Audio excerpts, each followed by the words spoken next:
అరే నందిని, అంకెలన్నీ అలా త్రిభుజం ఆకారంలో రాస్తున్నావేమిటి? వీటిని అంకభ్రమకాలు అంటారు.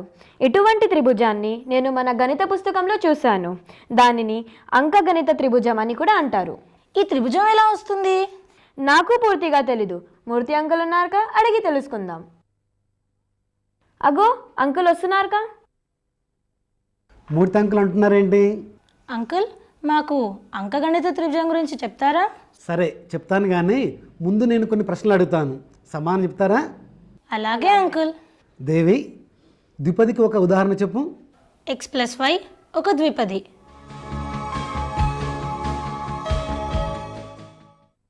Good. Nandini, x+y whole power 0ను విస్తరించి చెప్పు.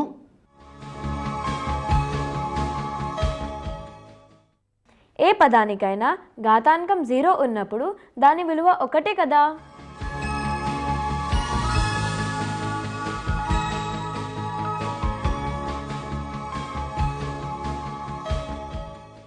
ఎస్, కరెక్ట్గా చెప్పావు దేవి.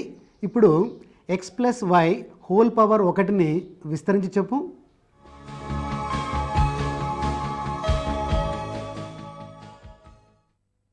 x+y అవుతుంది.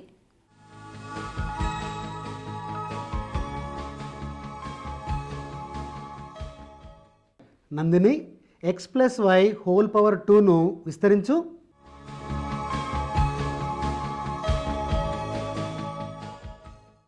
x+y whole square is equal to x² + 2xy + y². ఇంకోసారి చెప్పు. x+y whole square is equal to x² + 2xy + y². Very good Devi. ఇప్పుడు x+y హోల్ క్యూబ్ ఎలా విస్తరిస్తావమ్మా?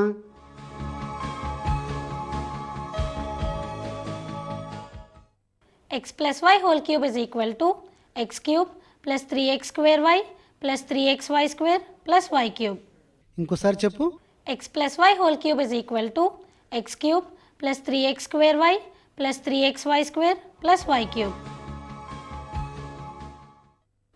నందిని, ఇప్పుడు x+y హోల్ ఘాతం 4 ఎలా విస్తరిస్తావమ్మా?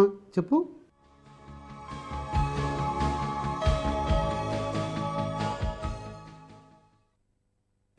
ఇటువంటి పెద్ద ఘాతాలను విస్తరించవలసి వచ్చినప్పుడు xyల ఘాతాంకాలను చెప్పగలుగుతున్నాను, కానీ గుణకాలను చెప్పడం కష్టమవుతుంది. అయితే నందిని, గుణకాలు లేకుండా x+y హోల్ ఘాతం 4ను ఎలా విస్తరిస్తావో చెప్పమ్మా. x+y whole to the power of 4 is equal to x to the power of 4 + x³ y + x² y² + xy³ + y to the power of 4. ఇంకోసారి చెప్పు. x+y whole to the power of 4 is equal to x to the power of 4 + x³ y + x² y² + xy³ + y to the power of 4. Very good. అయితే ఈ విస్తరణ పూర్తి కావాలంటే గుణకాలు కూడా రాయాలి. అయితే ఈ గుణకాలను రాసే సులభ మార్గం ఏదైనా ఉందా అంకుల్? లేకేం ఉంది. బ్లెయిజ్ పాస్కల్ అనే ఫ్రెంచి గణిత శాస్త్రజ్ఞుడు త్రిభుజాన్ని ఉపయోగించి ద్విపద విస్తరణలోని గుణకాలను ఏ విధంగా రాయాలో సూచించాడు.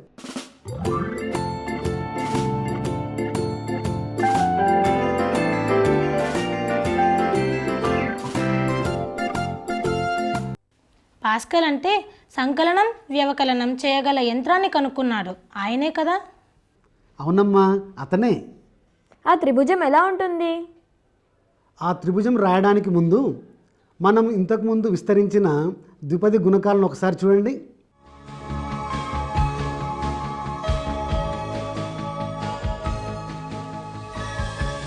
చూసారా? వీటి నుండి నువ్వు తెలుసుకున్న విషయాలు చెప్పు నందిని. ప్రతి విస్తరణలోనూ ద్విపది ఘాతాంకం కన్నా ఒక పదం ఎక్కువగా వస్తున్నది.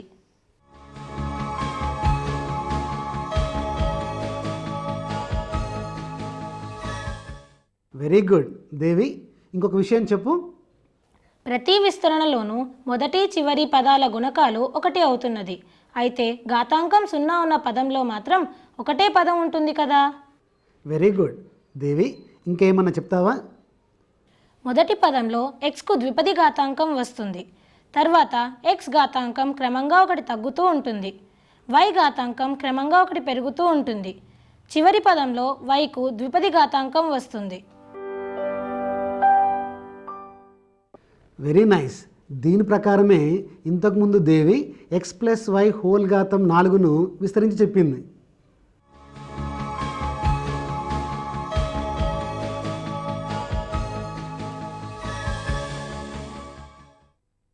ఇప్పుడు గుణకాలు రాయడం తెలుసుకుందాం. దీనికోసం మొదటి 4 విస్తరణల్ని ఒకసారి గమనించండి. మొదటి చివరి పదాల గుణకాలు 1కి సమానం అన్నారు కదా. ఇక మిగిలిన గుణకాలను ఏ విధంగా రాయొచ్చో చూడండి. తెలియట్లేదు. మిగిలిన గుణకాలు వాటి ముందు విస్తరణలో ఉన్న ఎడమ కుడి పదాల గుణకాల మొత్తం అవుతుంది. చూడండి. చాలా తేలిగ్గా ఉందే. ఇప్పుడు విస్తరణలోని చరరాశులను తొలగించి కేవలం ఘాతాంకము ఇంకా విస్తరణలోని పదాల గుణకాలను చూద్దాం.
ఇది ఒక త్రిభుజం వలె కనిపిస్తుంది. ఇది అంకెలతో నిండి ఉంది కాబట్టి దీనిని అంకగణిత త్రిభుజము లేదా పాస్కల్ త్రిభుజం అని అంటాం.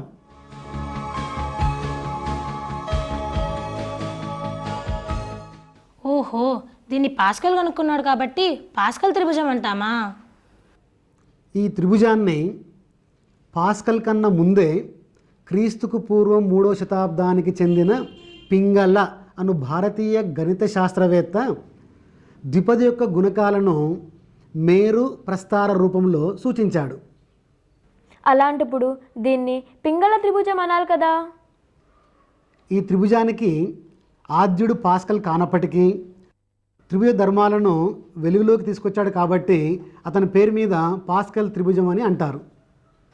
ఈ పాస్కల్ త్రిభుజంతో ఎంత ఘాతాంకం వరకు గుణకాలను విస్తరించగలము?